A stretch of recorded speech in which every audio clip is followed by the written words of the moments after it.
अस्सलाम वालेकुम। स्टाइलो ब्लेंडर में आप सबको खुश आमदीद। और आज की इस वीडियो में सिर्फ ब्लैक एंड वाइट जो मैंने स्टिच किए हैं, ब्लैक वाइट और ग्रे, उनके कॉम्बिनेशन दिखाऊंगी और उनकी डिज़ाइनिंग मैंने डिफरेंट डिफरेंट किस तरह से की है, सिर्फ आज की वीडियो में हम वो देखेंगे।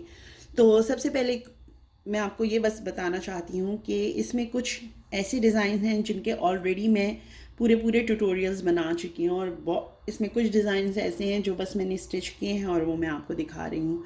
और चलें अब बग़ैर किसी ताख़ीर के हम शुरू करते हैं। और सबसे पहले ये डिज़ाइन है। ये डिज़ाइन आप देख लें, इस तरह से है। इसको क्या नाम देना चाहिए? इसमें सिर्फ एक चीज़ है कि ये वाला स्टाइल जो है वो बड़े थोड़े जो बच्चे हैं उनके ऊपर ज़्यादा अच्छा लगेगा, क्योंकि इसकी जो बेसिक कटिंग होगी वो थोड़ी ऊपर से होगी, वेस्ट के पास से। जब ये वेस्ट के पास से थोड़ा डीप कटिंग होगा तो उसमें जो जो बड़ी बच्चियों का कर्व होता है, या कह लें कि उनका एक बॉडी शेप होता है, ये लेंथ में जब जाएगी और ये जब साइडों में जो है गैदरिंग्स हुई हुई, या गैदर ज़्यादा डालनी है हमने, बहुत ज़्यादा डालनी है, तो वही एक खूबसूरती है इसकी। तो जब वो पहनेंगी इसको इस तरह से तो एक बहुत डिफरेंट लुक आएगा। तो बहरहाल ये तो मैंने अपनी छोटी बेटी के लिए सिया है, ये बैक से इसका है। ये हमारा नेक्स्ट डिज़ाइन है, आप ये देख लें, क्योंकि इसमें जो है मेरे पास कपड़ा बहुत ज़्यादा कम था। ये जो प्रिंट आप देख रही हैं, ये कपड़ा बहुत मेरे पास लिमिटेड था, तो जितना था वो बस मैंने यहाँ लगा लिया। नीचे इस तरह से मैंने बॉर्डर बनाया है, ए लाइन है और ये साइडों से बंद है। इसके फ्रंट पे मैंने इस तरह बटन लगाया है और लूप लगा के इसको बटन, पीछे मैंने हाफ कॉलर यूज़ किया है। और आप पाइपिंग देख लें, बहुत मैंने बारीक इस्तेमाल की है। ये इसका फ्रंट है, बैक में आपको दिखा देती हूँ। और ये बैक है इसका, जैसे आप देख रहे हैं। कुछ इसमें बहुत ज़्यादा मैंने नहीं किया, बहुत सिंपल सा है ये डिज़ाइन और बहुत इजी है। ये ए लाइन कट है, और ए लाइन कट तो मेरे ख्याल से जिसको सिलाई नहीं भी आती वो आराम से इसको सी सकता है। यह हमारा थर्ड डिज़ाइन है और इसमें ये शलवार कमीज़ है, लेकिन क्योंकि मैं छोटे बच्चों का साइड से बंद रखती हूँ, इसमें हमें साइड चाक हमें खोलने की ज़रूरत नहीं होती। इसके लिए ज़रूरी नहीं है बच्चों में कोई इतना फैंसी बनाने की। और जो शलवार का कपड़ा था इसकी उसकी मैंने सीज लगाई हैं, थोड़ी लटकन वाली, क्या कहते हैं इन्हें, कौन सी वाली ये बेल होगी, मुझे कमेंट्स में बताइएगा इस बेल को क्या कहते हैं। बहरहाल ये थोड़ी इस तरह से फ़न बेल थी तो मैंने यहाँ लगा ली। आप चाहें तो ऐड यहाँ भी करना चाहें, लेकिन मैं थोड़ा सा सिंपल और क्रिएटिव भी रखना चाहती थी, तो बस इसलिए स्टिच कर ली। पीछे जो है वो बटन पट्टी और इस तरह से, और यहाँ पे मैंने इलास्टिक लगाई है, क्योंकि ये मैं लूज़ हमेशा आपको बताती हूँ कि मैं कपड़े लूज़ सीती हूँ। और जब ये पहनती है मेरी बेटी तो उसकी जो बॉडी है उसकी साइज से फिट हो जाते हैं। ऐसा भी नहीं है कि बहुत टाइट हो जाते हैं, इट्स जस्ट कि थोड़ा शेप आ जाता है कपड़े का। अगर ये इस तरह से खुला हो तो आपको भी मैं थोड़ा सा शेप कपड़े को देने के लिए बस मैंने इतना खुला इलास्टिक लगाई है इस तरह से।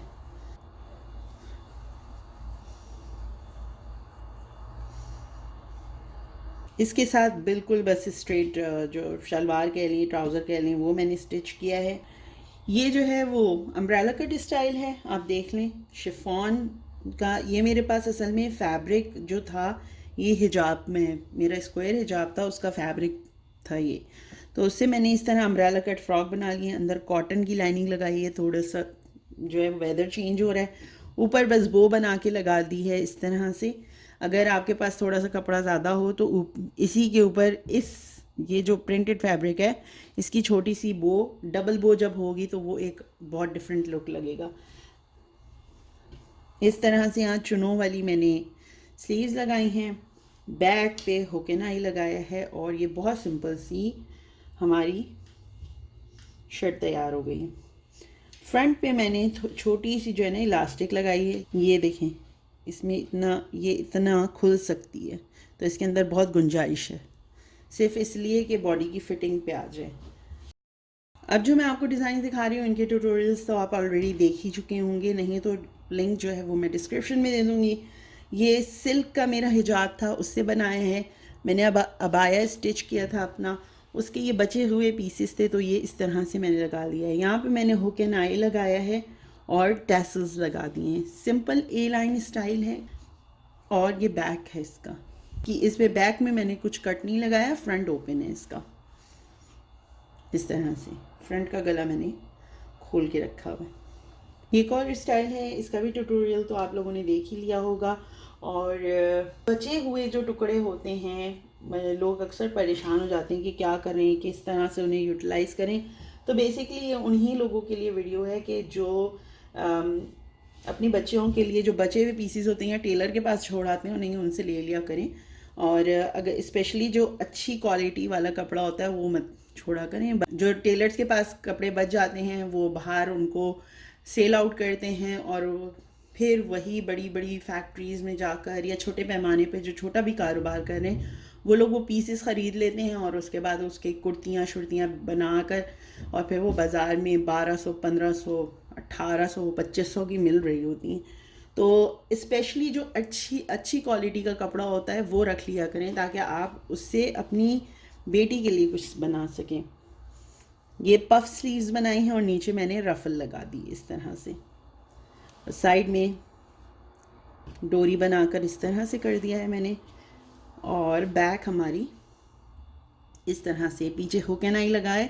और ये जो है ये कलियों वाली फ्रॉक है, आप देख सकती हैं। जैसे एक हमारा ये डिज़ाइन है, और ये देख लें कितना स्टाइलिश सा है। ये बटन पट्टी बेसिकली नहीं है, जिस तरह कुर्ते में हम तावीज़ बनाते हैं ये उस तरह का है। बीच में मैंने टसल्स लगाकर इस तरह से ऊपर बटन लगा दिए हैं, थोड़ा सा स्टाइलिश लुक देने के लिए।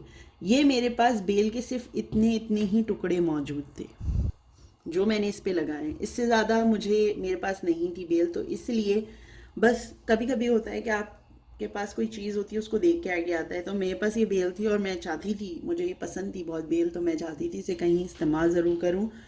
तो इस तरह से मैंने अपनी बेटी का शर्ट बना ली। अब आप ये देख लें कि मैंने यहाँ पे जो मेरी फोकस है डिज़ाइनिंग का, तो मैंने आस्तीन की तरफ नहीं बढ़ाया या नीचे दामन में कुछ नहीं किया, क्योंकि मैं चाहती थी कि सारा फोकस डिज़ाइनिंग का जो है वो ऊपर के हिस्से में रहे। और आप ये बैक से भी देख लें, ऊपर से ये थोड़ी सी फिटिंग वाली मैंने बनाई है, लेकिन इतनी फिटिंग वाली नहीं कि बहुत टाइट हो, लूज़ है यहाँ से। और नीचे आप देख लें, क्योंकि ये प्लेट्स खुलती जा रही हैं तो यहाँ पे और गुंजाइश बनती जा रही है। ये डिज़ाइन मैं आपके साथ जो है वो ट्यूटोरियल में इसका बना चुकी हूँ। ये जंप सूट मैंने बनाया था, लेकिन क्योंकि ब्लैक इसमें है तो मैंने सोचा ब्लैक एंड ऑफ वाइट है इसमें, तो सोचा आपके साथ बस एक दफ़ा और शेयर कर लूँ। ये जंप सूट है, इसकी पिक्चर आप अपनी स्क्रीन पे देख सकते हैं कैसा लग रहा है पहनने के बाद। यहाँ स्लीव्स तो मैंने बटरफ्लाई स्टाइल की लगाई हैं, या अम्ब्रेला कट, जो भी आप इसे नाम देना चाहें वो लगाई हैं। अंदर आप हाई नेक पहनाकर या कोई टी शर्ट पहनाकर इसे यूज़ कर सकते हैं। बैक पे मैंने ज़िपर लगाई है, और इस तरह से ये बेल्ट है फिटिंग के लिए, कि अगर मैं फिटिंग करना चाहूँ फ्रंट पे। तो ये हमारे आज के डिज़ाइंस हैं। और ये ब्लैक एंड वाइट कलेक्शन में आपको दिखाना चाहती थी, black, white, grey, of white, जो इन कलर्स में आते हैं वो मैं आपको दिखाना चाहती थी। उम्मीद है आप सबको जो है वो डिज़ाइंस जो लोग स्पेशली ढूंढते हैं उनके लिए कुछ ना कुछ जो है वो इसके अंदर होगा इस वीडियो में। और इसके साथ साथ मैं बस एक चीज़ और बताती चलूँ कि आप इसके लिए कर सकती हैं कि ब्लैक एंड वाइट कलर की जो टाइट्स होती हैं वो आप ख़रीद के रख लें, और ब्लैक एंड वाइट टाइट्स हर एक के साथ जा सकती हैं इसमें। और इसके अलावा मैंने ये ट्राउज़र भी स्टिच किया है, एक शलवार ब्लैक कलर में और एक इस तरह वाइट कलर में। तो ये मैंने अपने पास सी के एक्स्ट्रा रखी हुई थी कि अगर जस्ट इन केस ट्राउज़र गंदा पड़ा हुआ या टाइट्स गंदी पड़ी हैं तो मैं ऑल्टरनेट में इनमें से कुछ पहना सकूं। तो आज की वीडियो के लिए बस इतना ही। अपना बहुत सारा ख्याल रखिएगा, मुझे दुआओं में याद रखिएगा, और इंशाल्लाह फिर बात होगी, कुछ मुलाकात होगी। अल्लाह हाफ़िज़।